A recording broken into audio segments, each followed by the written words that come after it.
88문입니다.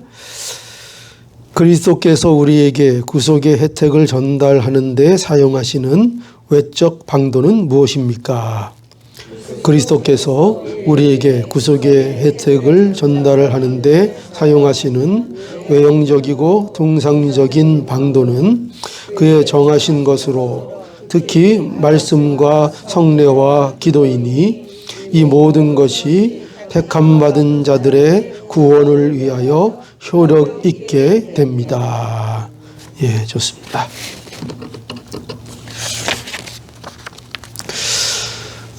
오늘 이제 88문인데요. 우리가 이 서우교리문답을 통해서 먼저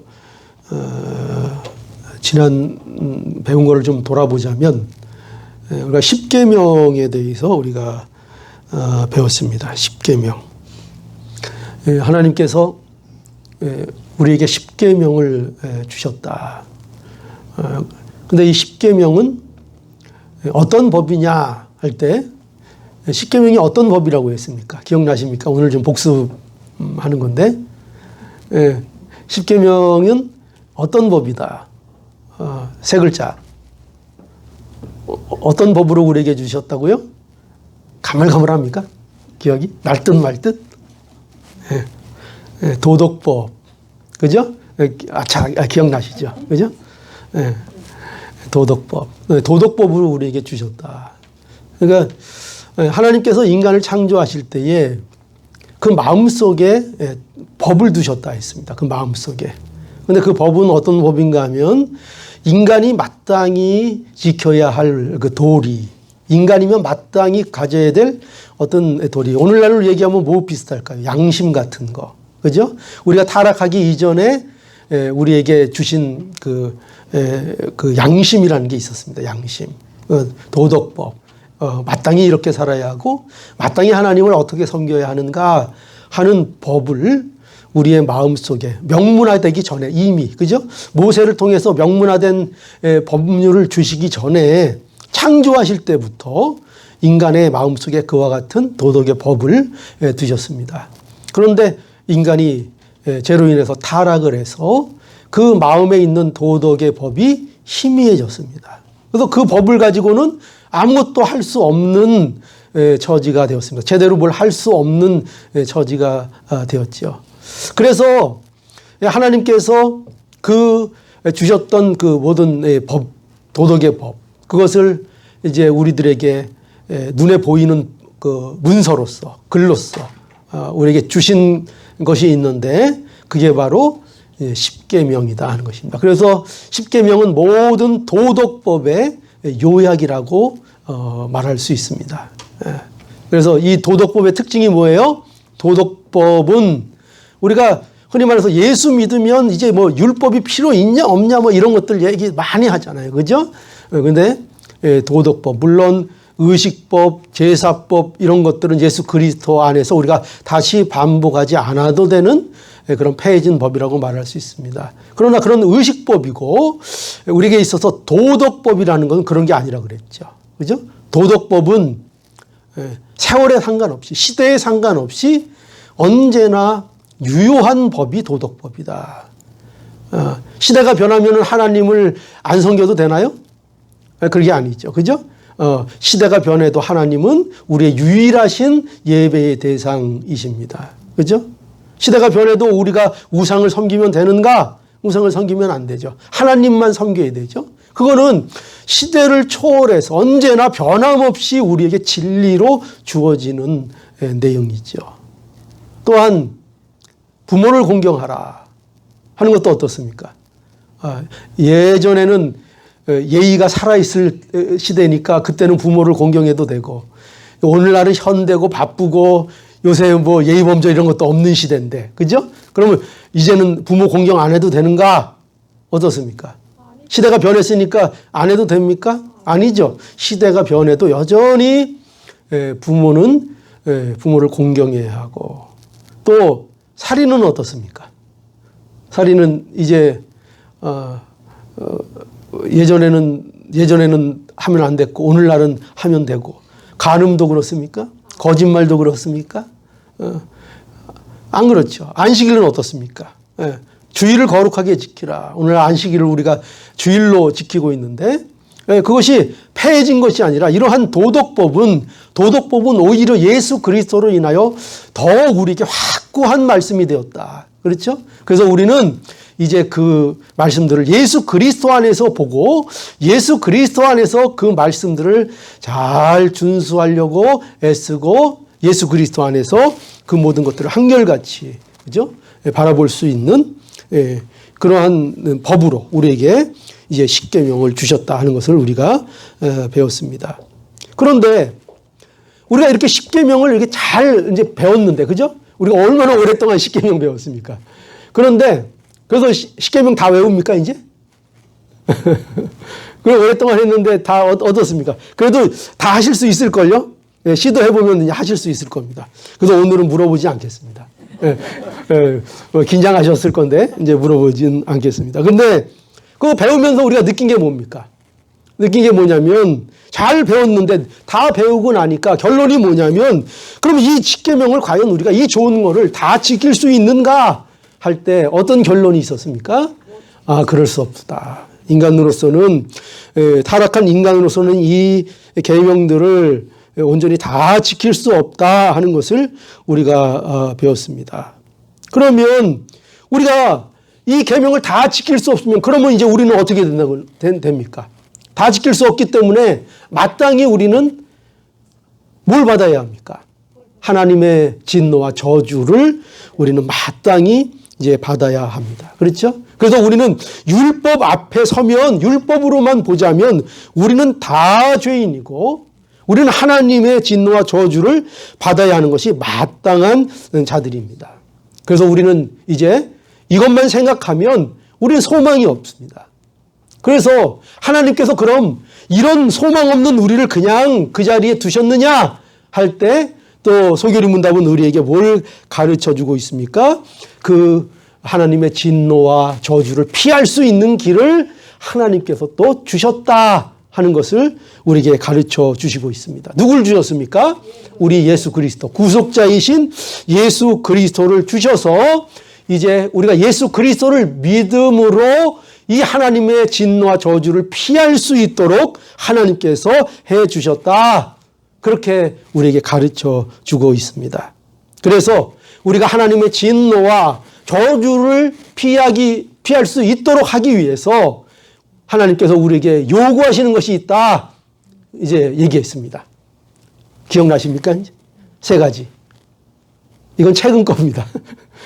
얼마 안 돼서 이제 뭐가 이렇게 제가 물어보실 때마다 얼굴을 피하시고 곤란한 표정들을 지으시는데 괜찮습니다. 몰라도 괜찮습니다. 또 계속 반복하는 거니까요.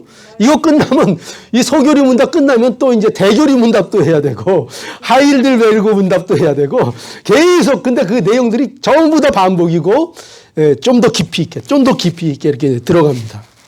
계속 하다 보면 어느새 여러분들이 굉장히 많이 할 겁니다. 어느새. 자, 그래서 세 가지 뭐였습니까? 뭐를 요구하신다 그랬죠? 세 가지. 아니 그거 말고 그 전에 세 가지 요구하시는 게 뭐라고요?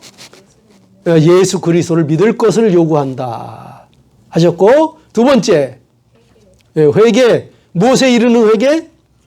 생명에 이르는 회개를 할 것을 요구한다 하셨고, 그리고 이제 오늘 이제 문답에서 묻고 있는 세 번째입니다. 그게 뭐냐면은 구속의 은택으로 누리도록 주신 방편들을 부지런히 행할 것을 요구하신다. 이렇게 가르쳐 주었습니다. 그죠?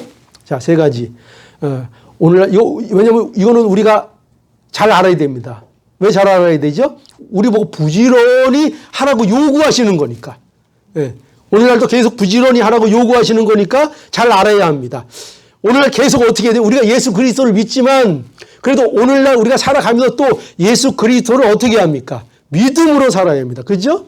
우리가 예수 그리스도를 믿을 것을 계속 요구하시고, 또 두 번째로 뭘 요구하신다고요? 생명에 이르는 회개를 계속 할 것을 요구하시고, 그 다음에 또 뭘 요구하신다고요? 구속의 은택을 누리도록 주신 여러 가지 방편들을 부지런히 행할 것을 요구하신다. 그죠? 자, 그러면 오늘 이제 질문이 뭐냐 하면, 오늘 질문은 그리스도께서 우리에게 구속의 혜택을 전달하는 데 사용하시는 외적 방도가 이제 무엇입니까? 이제 그걸 물어보고 있습니다. 근데 그것도 이제, 여기 보면은 세 가지죠. 세 가지. 뭐입니까? 그렇죠. 성례와 기도. 예, 말씀과 성례와 기도이니 이렇게 되어 있습니다. 그의 정하신 것으로 특히 말씀과 성례와 기도이니 이 모든 것이 택함을 받은 자들의 구원을 위하여 효력 있게 됩니다. 이렇게 말씀하고 있습니다. 그래서 여기 우리 이거 알아야 합니다. 우리가 부지런히 행해야 되는 거 세 가지 뭐라고요? 말씀 듣는 거. 부지런히 말씀 배우고 말씀 듣는 거, 가르치고 또 말씀 전하는 거. 듣기만 하는 것이 아니라 말씀도 전하는 거. 전하면서 은혜를 받죠. 그죠? 설교 시간에 제일 은혜 많이 받는 사람이 누굴까요? 말씀을 잘 듣는 사람이 많이 말씀 잘 듣는 사람. 근데 그 전에 말씀 전하는 사람. 그러니까 늘 예배 시간에 제일 은혜 많이 받는 사람은 아마 절 거예요. 말씀 여러분들도 말씀을 가능한 한 전하려고 애를 좀 이렇게 쓰시고 말씀을 읽을 때에도 어떻게 하면 기억 잘할 수 있는지 아세요? 요걸 내가 누구한테 요거를 말해줘야지. 말해줄 때 요렇게 말해줘야지. 요렇게 보면은 기억이 잘 돼요. 그래서 공부하는 방법이기도 해요. 그러니까 누구한테 가르치려고 공부를 하면은요 공부가 훨씬 잘 돼요. 정리도 잘 되고 이렇게 해야지.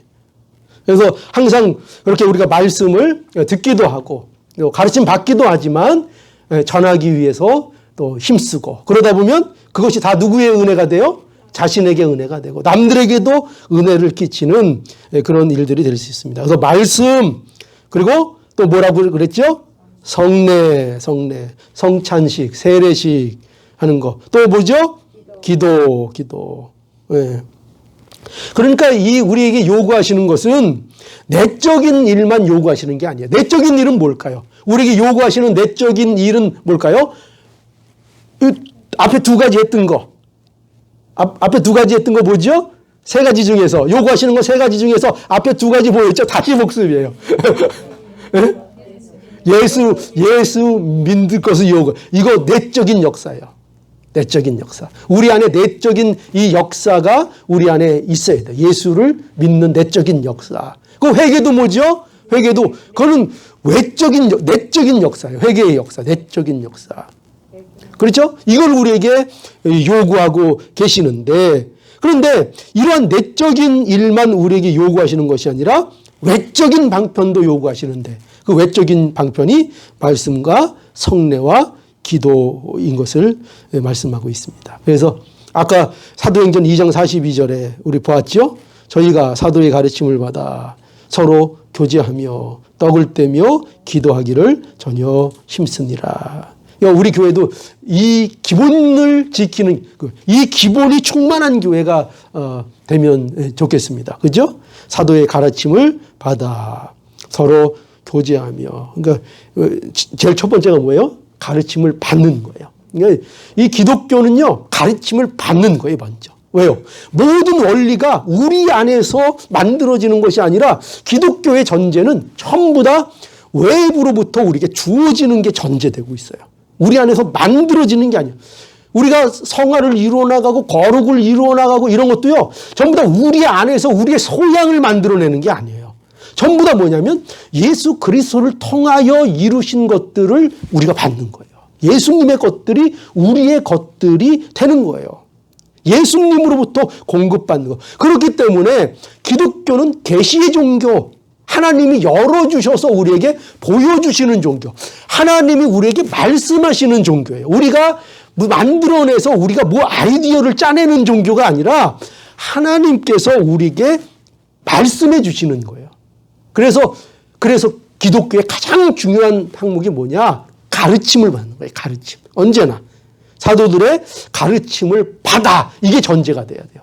이게 전제가 안 되면 그 다음부터는 헛된 열심이 될 수 있고 헛된 어떤 일들이 될 수 있어요. 그러니까 언제나 우리가 방향을 강조하잖아요. 그죠? 방향을 바로 잡으려면 사도들의 가르침, 성경의 말씀을 받아야 하는 거죠. 말씀을 따라가야 되는 거죠. 그 말씀을 받아서 그 다음에 뭘 하는 거예요? 교제도 하는 거예요. 교제.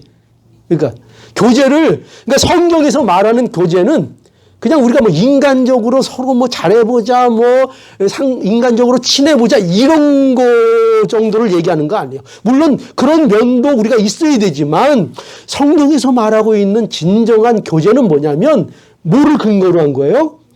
사도의 가르침을 받아 교제하는 거예요. 교제.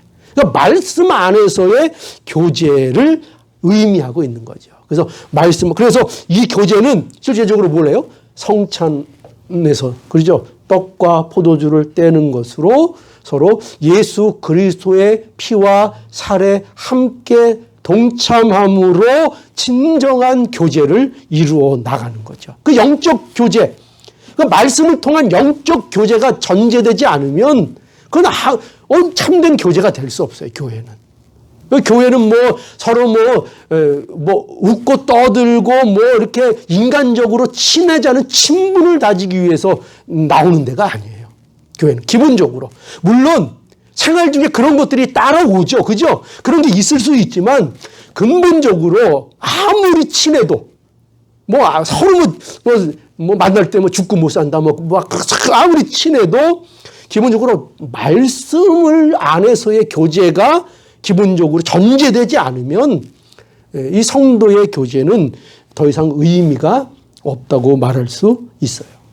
그래서 성도들은 어딜 가든지 어느 교제에 가든지 항상 말씀 안에서, 그죠? 예수 그리스도 안에서. 왜냐하면 우리가 예수 그리스도 때문에 하나가 되었기 때문이죠. 예수 그리스도가 없는 하나는 아무 의미가 없는 거죠.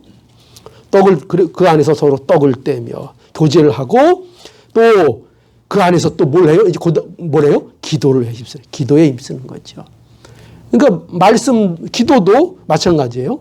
사도의 가르침을 받아 서로 교제하며 떡을 떼며 그 안에서 또 서로 기도하는 거예요. 그죠? 항상 말씀에 근거한 기도를 하려고 애를 써야 돼요. 물론 편안한 기도도 할 수 있죠. 어린아이와 같은 기도도 할 수 있죠. 제가 얼마 전에 제가 잘 아는 분이 일하시다가 사다리에서 떨어져가지고 요 뼈가 뭐예요? 여기 고관절 여기 엉치뼈라 그래? 엉치뼈 말고 고관절. 고관절 뼈가 부러지시고 다리 종아리가 14동가리가 나가지고 그래서 이제 대수술 받았어요. 다쳤다는 거예요. 그래가지고 이제 갔죠. 집사님 제가 기도해 드릴게요. 그러니까 필요 없어요. 그래서 그래요? 알았어요. 뭐 싫다는데 제가 그리고 딴 얘기했죠. 괜찮아요. 어디 얘기하다 보니까 또 쪼이니까 목사님 기도해 주세요. 그래서 이제 기도했어요. 기도했을 때 어떻게 이미 한 번 싫다 그래가지고 이제 맥이 빠져가지고 기도도 하기 싫은데 그냥 했어요. 했는데 그러니까 이제 그냥 내려놓고 기도했어요. 아주 그냥 애처럼 하나님 우리 모집사님이 지금 굉장히 아파요. 그냥 좀 안 아프게 좀 해주세요. 힘들어 죽으려고 그러는데 좀 안 아프게 좀 해주세요. 좀 낫게 해주시고 좀 잘해주세요. 예수님의 길을 이름으로 기도합니다. 그 다음날 이제 전화가 왔어요. 목사님. 목사님이 그렇게, 기도가요. 그 기도는 제가 딱 들을 때요. 하나님이 들어주실 것 같았어요. 왜요? 그러니까? 너무 어린애처럼 기도를 했대요. 그냥 아무 그냥 그 생각도 없이 그냥 애가 하나님한테 쫄르듯이 하나님 그냥 우리 저 집사 아픈데 좀 낫게 좀 해주세요. 근데 목사님 진짜 별로 안 아파요. 그래서 제가 그랬죠. 집사님 그런 얘기 어디 가서 하지 마세요. 그러다가 교회 사람들 모르려면 곤란합니다. 제가 그랬죠. 그러니까 제가 거기서 뭘 느꼈는가 하면은, 때로는 어린 나이와 같이 이렇게 그냥 모든 거 그냥 내려놓고 기도할 때에 또 거기에 또 굉장히 의도치 않은 그 은혜가 있구나. 그 기도를 하나님이 들어주셨나 안 지 이런 건 둘째치고 굉장히 좋아하더라고요. 그 기도를. 너무 아름다운 기도라고. 그래서 그렇구나. 나는 그냥 하기 싫어서 억지로 했는데 또 이렇게 생각하는 법도 있구나. 때로는 그런 기도도 필요하다는 거죠. 그러니까 우리가 이렇게 기도에 힘쓰는 거. 왜 어디 정반대되는 얘기라서 지금 가르침을 받아 말씀 안에서 기도해라 이렇게 하려고 그랬는데 또 어린 나이의 기도. 그게 다 필요한 거죠. 그죠? 네. 그러나 그 어린아이와 같은 기도를 할지라도 사실은 그것도 다 말씀 안에서 하는 사실은 기도인 거예요. 어린아이처럼 하나님 앞에 간구하는 거죠. 기도해라. 기도에 힘쓰라. 그죠? 그래서 이 교회는요, 이 세 가지가 언제나 있어야 합니다. 말씀의 바른 선포. 말씀의 바른 선포. 여러분, 주의 은혜를, 하나님께서 우리에게 은혜를 주시는 가장 대표적인 그 외적 방편이 뭐냐? 말씀이라는 것을 우리는 알아야 합니다. 말씀. 그러니까 말씀을 떠나서는 우리가 아무것도 안 되는 거예요. 말씀을 떠나서는 기도도 안 되고요. 말씀을 떠나서는 성례도 안 되고요. 말씀을 떠나서는 찬양도 안 돼요. 여러분 잘 생각해 보십시오. 말씀을 떠나서 찬양이 될 것 같아요? 안 돼요. 성립이 안 돼요. 말씀을 떠나서 우리가 기도라는 게 성립이 될까요? 안 돼요. 모든 게 말씀으로부터 시작되고 말씀이 있어야 성령의 은혜도 우리에게 임하고 우리가 주님이 주시는 은혜를 우리가 누릴 수가 있게 되는 거예요. 그래서 참된 교회의 표징 첫 번째로 우리가 알아야 되는 거, 이게 정말 건전한 교회인가 하나님이 기뻐하시는 교회인가 우리가 첫 번째로 늘 기준 삼아야 되는 게 뭐예요? 신실한 말씀의 선포가 있느냐, 이걸 봐야 돼요. 신실한 말씀의 선포가 있는가. 왜 그렇죠? 믿음은 어디에서 나요? 믿음은 들음에서 나는 거예요. 들음에서 나고 그리스도의 말씀으로부터 말미암게 되는 거예요. 하나님이 은혜로 우리에게 은혜로 구원을 주시는 거지만 뭐를 통해서요? 말씀을 주시고 그 말씀을 들음을 통해서 우리에게 구원의 역사를 이루도록 하나님께서 하신다는 걸 알아야 돼요. 그러니까 어디에나 말씀이 바로 선포되어야 하는 거죠.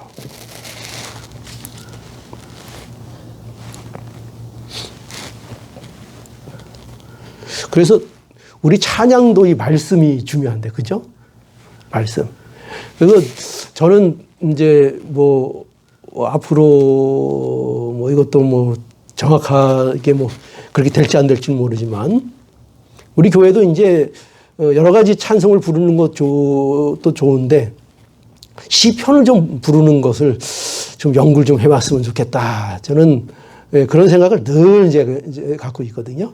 그 다 시편도 말씀이죠. 말씀을 그대로 찬송으로 쓰는 거예요. 말씀을 그대로 곡조를 붙여서 찬송으로 이제 쓰는 겁니다. 자, 그러니까 찬송도 말씀 안에서 찬송하는 거 얼마나 귀한지 모릅니다. 하나님의 말씀이 점점 왕성하여 예루살렘에 있는 제자의 수가 더 심히 많아지고 허다한 제자의 무리도 이 도에 복종하니라, 이렇게 말씀하고 있죠. 그러니까 교회에 부흥하고 있는 부흥의 가장 그 이상적인 모습이죠. 하나님의 말씀이 점점 왕성하여져서 제자들의 수가 심히 많아지는 이런 참된 부흥, 말씀을 통한 부흥이 우리 안에 있어야 합니다. 그리고 성례, 그죠? 성례, 세례와 성찬. 참 이 세례가 이 하나님의 그 지엄하신 지상 명령인데, 그죠?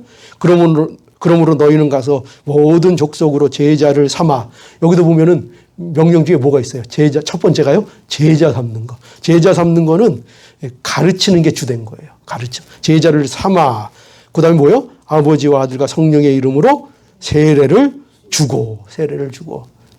이 교회에서 세례를 주는 게 얼마나 중요한 일인지 몰라요. 다행히 제가 와서 한 분 세례를 드렸어요. 그죠? 네. 얼마나 귀한 역사가 있은. 이 교회는요, 이 세례가 자꾸 있어야 돼. 근데 이 작은 교회는 세례 주는 일이 참 희귀해서 참 안타깝죠. 작기 때문에 어쩔 수 없는 일이지만 이 세례가 주어지는 역사가 교회에는 있어야 합니다. 성령의 이름으로 세례를 주고, 그죠?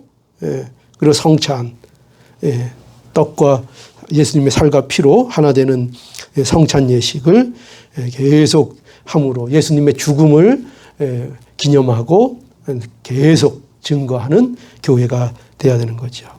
그리고 마지막으로 기도 부지런히 해야 되죠. 쉬지 말고 기도하라. 그죠? 쉬지 말고 기도하라. 그리고 맨 마지막에 뭐라고 되어 있습니까? 이는 그리스도 예수 안에서 너희를 향하신 하나님의 뜻이다. 우리가 항상 기뻐하는 게 누구의 뜻이에요? 하나님의 뜻. 우리가 항상 범사에 감사하는 게 누구의 뜻이에요? 하나님의 뜻. 그리고 쉬지 말고 기도하는 것도 누구 뜻이에요? 하나님의 뜻이죠. 쉬지 말고 기도하라. 이걸 요구하고 계세요. 왜 요구하실까요? 자기 백성이. 왜? 자기 백성이니까. 그리고 내가 들어줄 수 있는 하나님이시니까. 그죠? 기도하라. 야, 기도해. 야, 우리 아들 보고 너 나한테 달라고 해봐. 그럼 무슨 얘기예요? 여기 있다는 거예요. 너 나한테 100불 달라고 해봐. 아버지가 여기 100불 여기 준비하고 주려고 여기 이렇게 놓고 빨리 달라고 해봐. 어서 해보라니까. 에이 싫어요. 해보라니까. 왜? 준비되어 있으니까. 그러니까 항상 기뻐하라. 왜 기뻐하라고 하세요? 내가 너 기쁘게 해줄 거니까. 그죠? 범사에 감사하라. 왜요? 내가 너 범사에 감사하는 존재 되게 할 거니까. 그죠? 계속 기도해. 너 쉬지 말고 기도해. 왜요? 내가 그 기도를 들어주는 하나님이니까.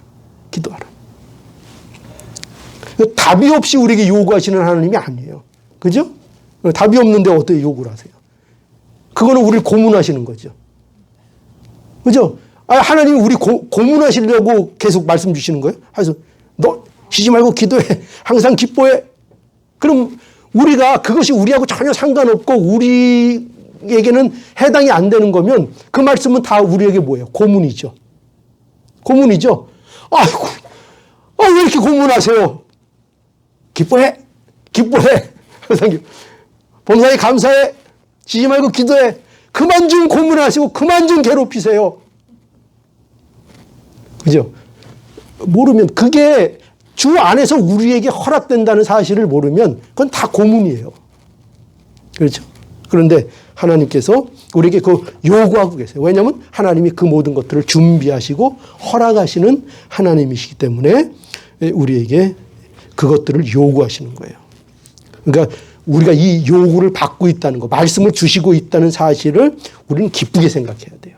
요구받고 있다는 사실. 이게 성도의 명예로움이에요. 명예로움. 저는 이 표현을 굉장히 좋아해요. 성도가 얼마나 명예로운 존재인지 하나님이 세상 사람들에게는 요구하지 못하는 것들을 성도에게는 요구하세요. 성도에게는. 근데 그 요구 받아서 내가 싫은 게 아니라 요구 받는다는 것을 통해서 내가 얼마나 세상에서는 맛볼 수 없는 존귀한 자인지를 우리에게 계속 말씀해 주시는 거거든요. 그렇죠? 그래서 이 모든 것들이 이제 어떻게 되는가? 택함을 받은 자들의 구원을 위하여 효력 있게 된다. 그죠? 뭐가요? 말씀, 성례, 기도, 이 모든 것들이 누구에게? 택함 받은 백성, 그죠? 예수 그리스도 안에서 택함 받은 그 백성들의 구원에 효력이 있게 된다는 거예요. 이 모든 것이. 예. 그래서 우리가 그 은혜를 실제적으로 누리게 해 주신다 하는 것입니다. 그래서 우리는 오늘 이거를 이제 명심하시면 되겠어요.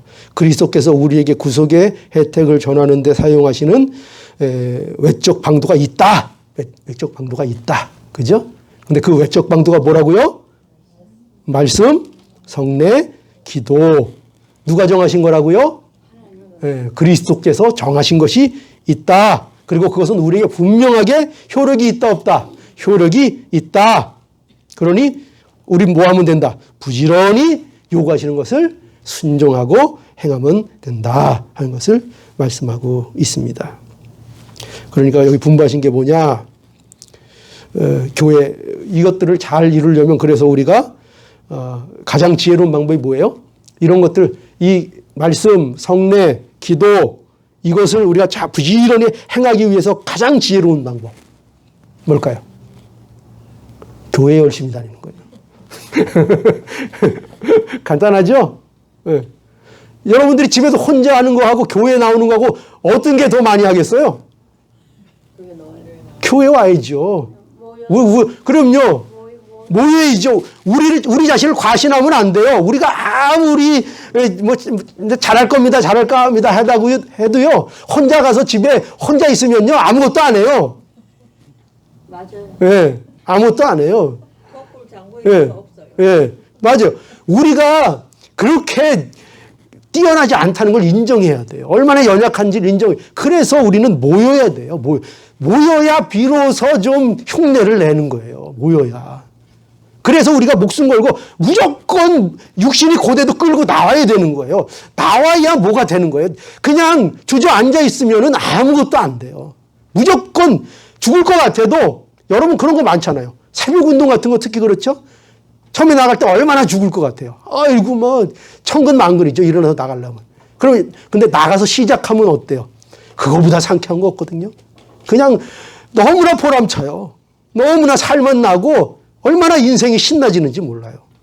그러니까 무조건 이 게으른 두뇌 머리 뇌 따라가지 말고 무조건 해야 될 일 나오려면 나오는 거예요. 그죠? 나와서 하면 하나님이 힘을 주시고 기쁨을 주시고 그래요. 설교도 마찬가지. 저 설교하는 거 맨날 설교하러 올 때 기쁘게만 올까요? 아니면 아니에요. 진짜 설교하기 싫을 때 얼마나 많은지 몰라요. 어쩔 때는 막 미치겠어요. 내가 왜 목사가 됐는지. 근데 그만큼 힘들어요. 사실은. 근데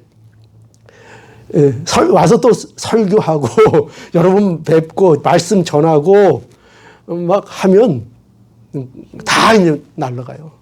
다 날아가고 하나님이 은혜를 주시고 하는 거예요. 그러니까 무조건 해야 돼요. 무조건 하면 하나님이 거기에 대한 은혜를 허락해 주십니다. 그러니까 우리가 교회 가장 지혜로운 방법 교회 오는 거예요. 무조건 오면 뭐 해야 돼요? 교회 오면 뭐 해야 되죠?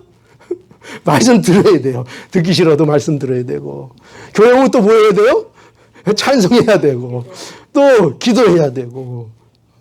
하게 되죠. 그러니까 모여서 얼마나 은혜스럽게 됩니까? 그래서 이런 말씀이 있죠. 히브리서 10장 25절. 모이기를 패하는 어떤 사람들의 습관과 같이 하지 말고 오직 권하여 그날이 가까움을 볼수록 더욱 그리하자. 더욱 어떻게 하자고요? 모이자. 모이기를 힘쓰라. 계속 모여서 교회에서 함께 하면서 말씀 듣고 찬송하고 기도함으로 통해서 하나님이 주시는 그 은혜, 우리에게 주신 그 은혜를 조금이나마 이 세상에서 그 은혜의 혜택들을 누리면서 하나님 앞에 감사할 수 있는 시간들을, 기회들을 살릴 수 있는 우리의 삶이 될 수 있기를 간절히 바랍니다.